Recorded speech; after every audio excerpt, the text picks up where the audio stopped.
Hello friends, तो आज हम एक अफ्रीकन लड़के और एक जिराफ की सच्ची कहानी देखेंगे जिनकी लाइफ उस वक्त बदल जाती है जब एक स्लेव ट्रेडर उन्हें अपना शिकार बनाने की सोचता है और यहाँ से उनकी एक एडवेंचरस जर्नी स्टार्ट होती है। तो ये मूवी अफ्रीका के एक कंट्री सूडान से शुरू होती है जहाँ हम कुछ गुलामों को बंधे हुए देखते हैं। इनमें 2 बच्चे भी शामिल हैं, एक लड़का मैकी और दूसरी उसकी फ्रेंड सूला। ट्रेडर्स उनके गांव को जलाकर उन्हें अपने साथ ले आए हैं ताकि यूरोप में उन्हें गुलाम बनाकर बेच सकें। और इनका मास्टरमाइंड है मोरेनो नाम का एक स्लेव ट्रेडर। वो लोग इन पर बहुत जुल्म करते हैं और ये देखकर मैकी डर जाता है। तभी वो देखता है कि उसकी बेड़ियां बहुत बड़ी हैं और वो सूला से भी खुद को फ्री करने को कहता है, लेकिन सूला डर के मारे ऐसा नहीं कर पाती। तब मैकी अकेला ही वहाँ से भागने की सोचता है, लेकिन देखता है कि सामने नदी में तो मगरमच्छ बैठा हुआ है। फिर वो एक दूसरा रास्ता लेता है, लेकिन एक डॉग की नजर पड़ने से मोरेनो को उसके भागने का पता चल जाता है और वो भी डॉग के साथ उसका पीछा करने लगता है। भागते हुए मैकी को एक बड़ा सा पेड़ दिखाई देता है, लेकिन वो देखता है कि उसमें छुपने की कोई जगह नहीं है। वो उस पेड़ से अपनी मदद करने को कहता है और तभी एक फ्रूट के गिरने से उसे जमीन में बना एक होल नजर आता है। मोरेनो वहाँ उस तक नहीं पहुँच पाता और बाद में आने को कहकर वहाँ से चला जाता है। इधर मैकी देखता है कि पेड़ का तना एकदम खोखला है और वो उसके थ्रू एक डाल पर चढ़ जाता है। यहाँ हम देखते हैं कि ये स्टोरी असल में एक बूढ़ा आदमी सुना रहा है और उसके पास मैकी और दूसरे कैरेक्टर्स की पपेट्स भी हैं। आगे वो बताता है कि मैकी उस रात उस पेड़ पर ही सो गया और सुबह वो देखता है कि एक जिराफ वहाँ उसे घूर रही है। उसके साथ उसका बेबी और दूसरे जिराफ भी हैं और मैकी उस बेबी जिराफ को देखकर बहुत खुश होता है। इधर मोरेनो भी दूर से उसे देख लेता है और कहता है कि अब तुम मुझसे बचकर नहीं जा सकते। यहीं हम एक अरब सौदागर हसन को देखते हैं जो इजिप्ट के पाशा के लिए एक जिराफ पकड़ने आया है और वो भी मैकी और मोरेनो का पीछा करने लगता है। मोरेनो देखता है कि मैकी एक तालाब में जिराफ के साथ खेल रहा है और वो उसे वहाँ से बाहर आने को कहता है।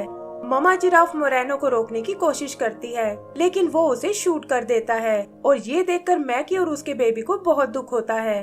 तभी वो सौदागर हसन वहाँ आता है और मोरेनो ये कहकर चला जाता है कि वो एक दिन इसका बदला जरूर लेगा। हसन मैकी को अपने गांव वापस जाने को कहता है और बेबी जिराफ लेकर अपनी जर्नी पर निकल जाता है। तब मैकी मामा जिराफ से प्रॉमिस करता है कि वो उसके बेबी का साथ कभी नहीं छोड़ेगा और उसे वापस लाकर ही रहेगा। वो छुपकर हसन का पीछा करने लगता है और जल्दी ही वो जंगल से निकलकर एक रेगिस्तान में आ जाते हैं। हसन भी जानता है कि मैकी उसके पीछे आ रहा है और इसीलिए वो उसके लिए थोड़ा पानी छोड़ता है और देखता है कि वो हार मानने को बिल्कुल तैयार नहीं है। थोड़ा और आगे जाने पर मैकी की हालत खराब होने लगती है और तब हसन उसे अपने साथ ले जाता है। रात को वो एक जगह आराम करने रुकते हैं और हसन नोटिस करता है कि मैकी को उस जिराफ से बहुत लगाव है और जिराफ भी उसकी हर बात मान रहा है। वो प्यार से उसका नाम ज़राफ़ा रख देता है, जो जिराफ के लिए एक अरेबिक वर्ड है, और कहता है कि ना चाहते हुए भी मुझे इसे अपने साथ ले जाना होगा और तुम्हें मैं कल तुम्हारे गांव भेजने वाला हूँ। रात को मैकी ज़राफ़ा को लेकर वहाँ से भागने की कोशिश करता है, लेकिन हसन उसे समझाता है कि इस तरह तो तुम जरूर मारे जाओगे क्योंकि रेगिस्तान में रास्ता ढूंढना बहुत मुश्किल है, और मैकी भी उसकी बात मान जाता है। सुबह वो एक बार फिर आगे बढ़ने लगते हैं और हसन उन्हें अपने दोस्त महमूद के पास लाता है, जिसकी रेगिस्तान में एक ट्रेडिंग शॉप है। महमूद भी उस जिराफ को देखकर बहुत इम्प्रेस होता है और हसन उसे बताता है कि मुझे इसे जिंदा रखने के लिए दूध की जरूरत है क्योंकि हमारा सफर बहुत लंबा होने वाला है। तब महमूद उसे 2 गायें दिखाता है जिनके नाम है सुन और मुन, और बताता है कि ये खास तिब्बत से आई हैं और इनसे तुम्हें जिराफ के लिए अच्छा दूध मिल जाएगा। हसन उनमें से एक को खरीदने को तैयार हो जाता है, लेकिन महमूद कहता है कि ये दोनों जुड़वा बहनें हैं और एक दूसरे के बिना नहीं रह सकती। हसन को इससे कोई फर्क नहीं पड़ता और वो उनमें से सुन को खरीद लेता है। यहाँ वो बच्चे पूछते हैं कि आखिर सुन और मुन भला कैसे नाम है, और तब वो बूढ़ा आदमी बताता है कि ये दोनों इक्लिप्स के दिन पैदा हुई थी। जब मून पैदा हुई तो चांद ने सूरज को ढक लिया था और सुन के पैदा होते ही सूरज फिर निकल आया। आगे वो अपनी स्टोरी कंटिन्यू करता है कि हसन मैकी को उसके गांव वापस भेजना चाहता था और महमूद उसकी मदद करने को तैयार हो जाता है और कहता है कि कल मैं इसे एक कारवा के साथ अफ्रीका भेज दूंगा। फिर सुबह हसन बिना मैकी को बताए वहाँ से निकल जाता है और सुन भी अपनी बहन से अलग होकर उदास हो जाती है। जल्दी ही मैकी की आंख भी खुल जाती है और वो समझ जाता है कि हसन उसे छोड़कर जा चुका है। तभी वो मून को देखता है जो अपनी बहन के पास वापस जाना चाहती है और मैकी उसे भगाकर अपने साथ ले जाता है। इधर ज़राफ़ा हसन की बात सुनने को बिल्कुल तैयार नहीं है और तभी हम देखते हैं कि मैकी और मून भी उन तक पहुंच गए हैं। आगे वो लोग इजिप्ट में एंटर कर जाते हैं और हसन भी मैकी को देखकर उसे अपने पास बुला लेता है। वो उसे वॉर्न करता है कि तुम्हारा और ज़राफ़ा का साथ बस इजिप्ट तक ही है और फिर तुम्हें अपने गांव वापस जाना होगा। यहीं वो नदी में मोरेनो को देखते हैं जो खुद भी इजिप्ट ही जा रहा है और उसने अभी भी सूला को बंदी बनाया हुआ है। सूला उसका ध्यान भटकाने की कोशिश करती है और हसन भी मैकी को अपने पीछे छुपा लेता है ताकि मोरेनो यहाँ कोई प्रॉब्लम ना खड़ी करे। फिर जल्दी ही वो लोग इजिप्ट तक पहुँच जाते हैं और मैकी देखता है कि वहाँ तो एक जंग छिड़ी हुई है। पता चलता है कि टर्की इजिप्ट को अटैक कर रहा है और उन्होंने समुद्र के सारे रास्ते बंद कर रखे हैं। यहीं हम हसन के एक और दोस्त मालाटेर को देखते हैं जो अपने फ्लाइंग बैलून से दुश्मनों पर नजर रखे हुए है और वो हसन को वापस आता देख बहुत खुश होता है। फिर हसन ज़राफ़ा को लेकर पाशा से मिलने जाता है और वो भी उसके काम को देखकर बहुत इम्प्रेस होता है।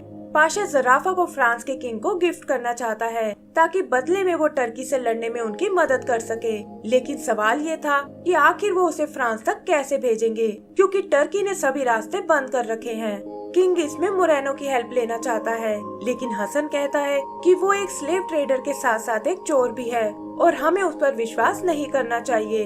मैकी भी वहाँ अपनी फ्रेंड सूला को देखता है, लेकिन फिलहाल वो उसकी कोई मदद नहीं कर सकता। तभी हसन को मालाटेर का ध्यान आता है और वो प्लान करते हैं कि हम फ्रांस तक उसके बैलून में उड़कर जाएंगे। मालाटेर भी थोड़ा झिझकने के बाद एग्री हो जाता है और वो वहाँ जाने की तैयारी करने लगते हैं। हसन मैकी को ले जाने से मना कर देता है और कहता है कि मेरा कैमल तुम्हें तुम्हारे गांव पहुंचा देगा। मालाटेर उदास बैठे मैकी से बात करने जाता है और उसे पता चलता है कि वो ज़राफ़ा को खुद से दूर नहीं करना चाहता। ये सुनकर उसे एक आइडिया आता है और वो एक पुतले को कैमल पर बिठाकर मैकी को घास में छुपाकर अपने बैलून तक ले आता है। हसन को इसकी भनक तक नहीं लगती और वो लोग अपनी जर्नी पर निकल पड़ते हैं, लेकिन वेट ज्यादा होने के कारण बैलून ज्यादा ऊपर नहीं जा पाता और हसन उस घास को नीचे फेंकने लगता है। मालाटेर उसे ऐसा नहीं करने देता और तभी वो देखते हैं कि बैलून का वेट अचानक से कम हो गया है। पता चलता है कि सुन और मुन ने नीचे छलांग लगा दी है और ये देखकर हसन उस घास को भी नीचे फेंक देता है और कहता है कि गाय के बिना इसे भला कौन खाएगा। यही नीचे हम एक पायरेट शिप को देखते हैं जिसकी कैप्टन एक बोबोलिना नाम की लेडी है और वो गाय और मैकी उसी शिप पर आ गिरते हैं। हसन भी ये सब देख लेता है और वो मालाटेर को इसके लिए बहुत डांट लगाता है। इधर मैकी बोबोलिना को बताता है कि वो लोग पाशा के एक मिशन पर निकले हुए हैं और ऊपर बैलून में बहुत कीमती खजाना है। ये सुनकर पायरेट्स को लालच आ जाता है और वो अपने शिप से उस बैलून को फॉलो करने लगते हैं। फिर मालाटेर गैस भरने के लिए स्पेन की एक सिटी में रुकता है जहां मोरेनो पहले से ही मौजूद है और वो हसन को यहाँ सबक सिखाने की सोचता है। रात को वो अपने आदमियों के साथ उस पर अटैक करने जाता है, लेकिन देखता है कि उनके साथ तो पायरेट्स की पूरी टीम है और उसे यहाँ से भी भागना पड़ता है। बोबोलिना को भी मैकी के खजाने का पता चल जाता है और वो हसन से रिक्वेस्ट करती है कि तुम्हें ज़राफ़ा और मैकी को वापस घर ले जाना चाहिए। साथ ही वो उसे अपना एड्रेस भी देती है और कहती है कि मैं दोबारा तुमसे जरूर मिलना चाहूंगी। फिर जल्दी ही वो लोग अपनी जर्नी पर निकल जाते हैं और मैकी देखता है कि हसन अफ्रीका नहीं बल्कि फ्रांस जा रहा है और ये सुनकर उसे बहुत गुस्सा आता है। ट्रेवल करते हुए वो एल्प्स की पहाड़ियों में आ पहुँचते हैं, लेकिन यहाँ उनका बैलून क्रैश हो जाता है। मैकी मौका देखकर ज़राफ़ा के साथ भाग निकलता है, लेकिन जंगल में कुछ बुल्ब्स उन्हें घेर लेते हैं। तभी उनकी मदद करने सुन और मुन वहाँ आती हैं और हसन भी उन्हें ढूंढता हुआ जंगल की ओर चला जाता है। इधर वो गाय उन बुल्ब्स को भगा देती हैं, लेकिन इसमें सुन को अपनी जान से हाथ गंवाना पड़ता है, जिसे देखकर वो सब दुखी हो जाते हैं। हसन मैकी को समझाता है कि जल्दी ही इसकी सोल किसी दूसरे एनिमल में चली जाएगी और तभी वो सुन के कलर की एक बटरफ्लाई को देखते हैं जो उस जर्नी पर उनके साथ आगे बढ़ने लगती है। बैलून के फटने के कारण आगे का सफर उन्हें पैदल ही तय करना पड़ता है और फिर फाइनली एक दिन वो फ्रांस तक पहुंच जाते हैं। वहाँ वो किंग के जू कीपर से मिलते हैं जो ज़राफ़ा को एक जू में डाल देता है और उसे देखने के लिए लोगों की भीड़ लग जाती है। किंग भी वहाँ उसे देखने आता है और वो सब पहली बार एक जिराफ को देखकर बहुत खुश होते हैं। तब हसन उसे पाशा का मैसेज देता है, लेकिन देखता है कि किंग उनकी रिक्वेस्ट का मजाक उड़ा रहा है और लड़ाई में उनकी कोई मदद नहीं करने वाला। तब मैकी उनसे ज़राफ़ा को वापस मांगता है, लेकिन किंग कहता है कि एक गिफ्ट को लौटाया नहीं जा सकता। यही हम मोरेनो को देखते हैं और उसे भी ज़राफ़ा के फ्रांस में होने का पता चल जाता है। इधर हसन मैकी को समझाने की कोशिश करता है, लेकिन वो ज़राफ़ा को छोड़ने को बिल्कुल तैयार नहीं होता और हसन उसे वहीं छोड़कर जाने लगता है। तभी उसे मैकी की चीख सुनाई देती है और वो समझ जाता है कि मोरेनो जरूर उसे उठा कर ले गया है। मोरेनो मैकी को एक तहखाने में डाल देता है और वो देखता है कि उसकी फ्रेंड सूला भी वहीं कैद है, लेकिन उनकी ये खुशी ज्यादा दिन तक नहीं टिक पाती और मोरेनो सूला को एक दूसरे आदमी को बेच देता है और मैकी चाह कर भी कुछ नहीं कर पाता। उधर ज़राफ़ा का भी यही हाल है, जो मैकी के वापस आने का वेट कर रहा है, लेकिन वो उसे कहीं नजर नहीं आता। ऐसे ही करते हुए काफी टाइम बीत जाता है और हम देखते हैं कि ज़राफ़ा का साइज अब बड़ा हो चुका है और मून और बटरफ्लाई भी उसी जू में रहते हैं। यही हम माला टेयर को भी देखते हैं, जिसने अपने बैलून को एक राइड में बदल दिया है, लेकिन काम ना होने की वजह से वो बहुत परेशान है। हसन भी मैकी को ढूंढने की बहुत कोशिश करता है, लेकिन वो उसे कहीं नहीं मिलता और इसकी और अपने मिशन के फेल होने की वजह से वो वापस अपने देश भी नहीं जा पाता। लेकिन इनमें सबसे ज्यादा परेशान था मैकी, जिसे सबक सिखाने के लिए मोरेनो ने अपना नौकर बना लिया था और उसे इस कैद से छूटने की कोई उम्मीद नहीं थी।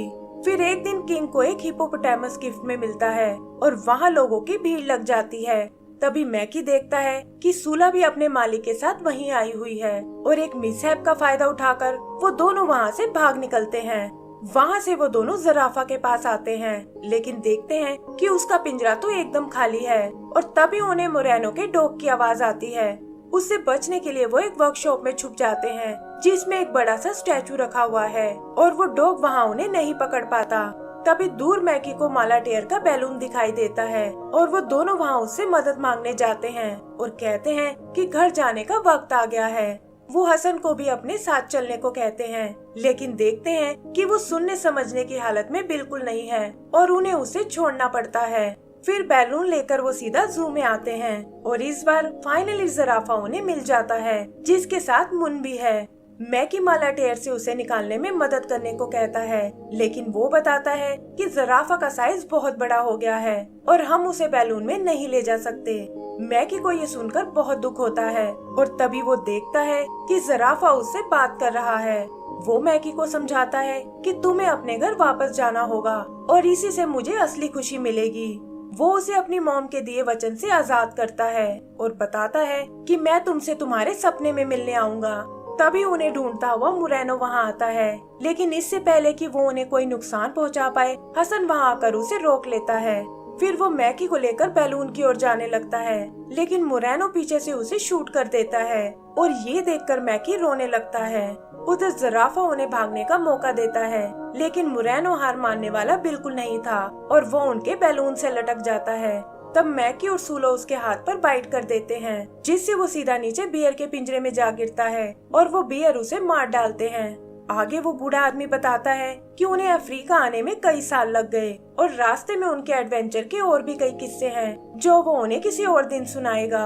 एंड में वो बताता है कि मैकी और सूला बड़े हो चुके थे और शादी करने के बाद उन्होंने उस बड़े से पेड़ के नीचे अपना घर बना लिया, जो देखते ही देखते एक पूरे गांव में बदल गया। ये सुनकर एक लड़का रोने लगता है और कहता है कि हसन को इस स्टोरी में नहीं मरना चाहिए था। तब वो आदमी उन्हें बताता है कि स्टोरी अभी कंप्लीट नहीं हुई है, क्योंकि लाइफ हमें कभी कभी बहुत से सरप्राइज देती है।